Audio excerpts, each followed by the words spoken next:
Hello, my beautiful friends. This is a video about a listing presentation that I have. And I want to talk to you guys out there, you sellers who are listening right now. This is important. Please, please, please listen to this video. If anything, good points to know. Okay.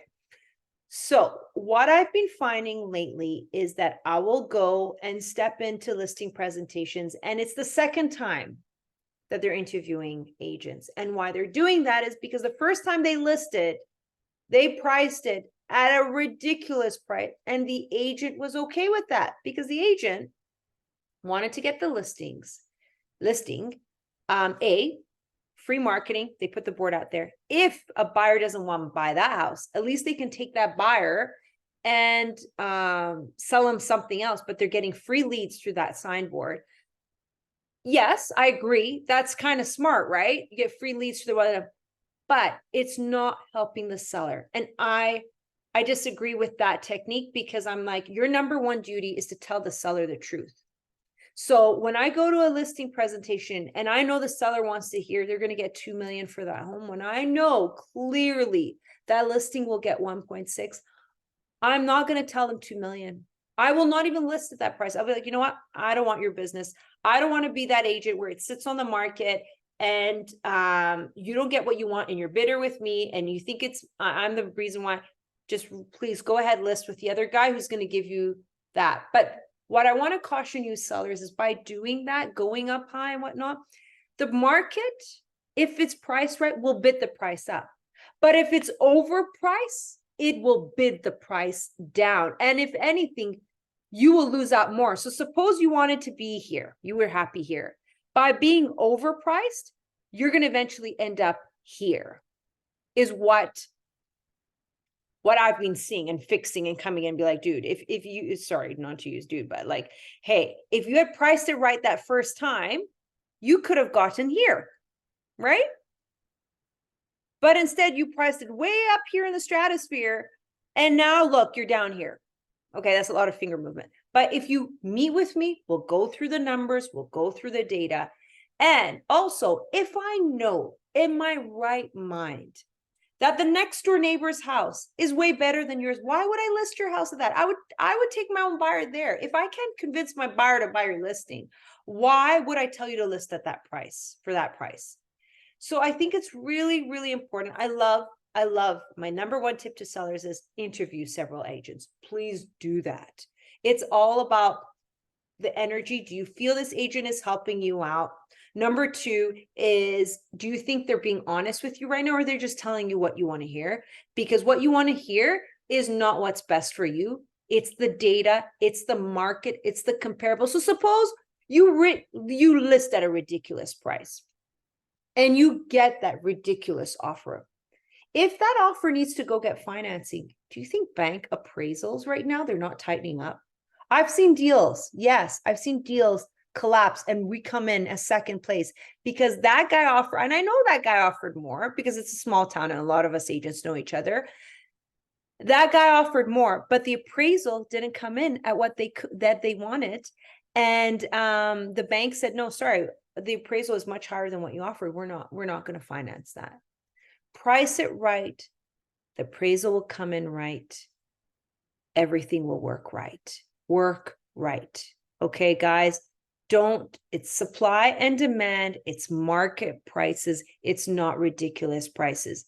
The times, those times where we were bid wars and whatnot, that was a crazy times. They're putting a lot of measures in place to prevent what they call the bubble from exploding. If anything, this bubble is going, woo, it was about to explode. And that's when the Bank of Canada is like, whoa, we got to step in. And they're cooling back the bubble down here. And they're bringing it back to somewhat being manageable. And again, we're going to find, I think in a year or two, they're going to drop interest rates again to stimulate the economy. And it's going to grow again. But they're going to keep making this bubble big and small and big and small, but they'll never let it explode so that huge prices drop. Okay. So as an economist, as the Bank of Canada, they're always going to make sure of that. So let's be very clear on that front. Anyways, so that's my biggest tip to you sellers. Please price it right. And and the other thing I wanted to say, so you're going to interview me now for your listing, which is fine. The data changes every 3 weeks. The comparables, the market is stock market.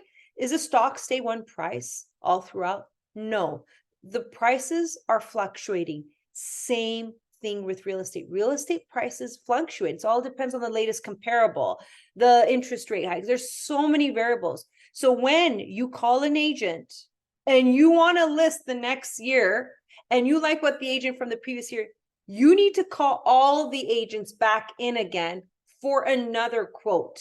Those quotes that those agents give you, and I know they don't say this, you're only valid for 30 days because the real estate data changes all the time, okay? Your comparables change all the time. So please, please, please, another word of caution for sellers is please call an agent 10 to 15 days before you're ready to list, or 20 days. Or if you call the agent before, tell them next year I'm going to call you back in to get me the latest price. But right now I need you to tell me what to do with my home. And that's another tip I want to give you.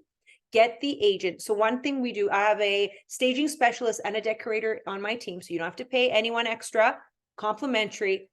Comes in, says, let's change this around. Let's work with what you have, number one.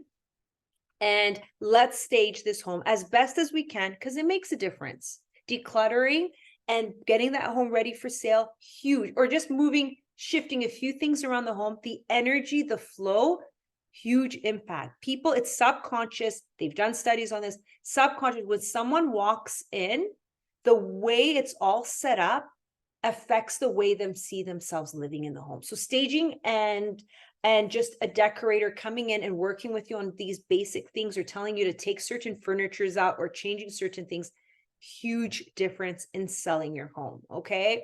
So that's really important too. Number one, data. Number two, staging the home, getting it ready, and then getting those tips and whatnot.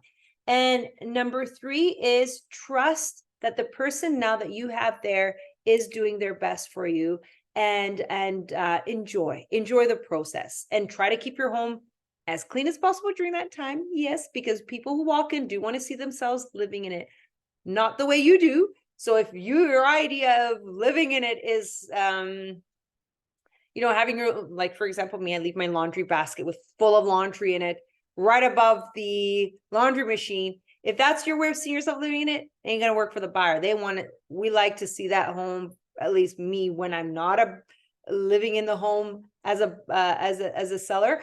I like to see it on the buyer's side, really nice and tidy and clean. All right, dear friends. So this is my seller's tips video. Without further ado, if you have any questions, please comment, send me an email. You've got my number. I always pick up my phone, or I always answer back. So get in touch with me and we'll make time to give you our honest opinion. Thanks so much, guys. Like and follow for more. Cheers.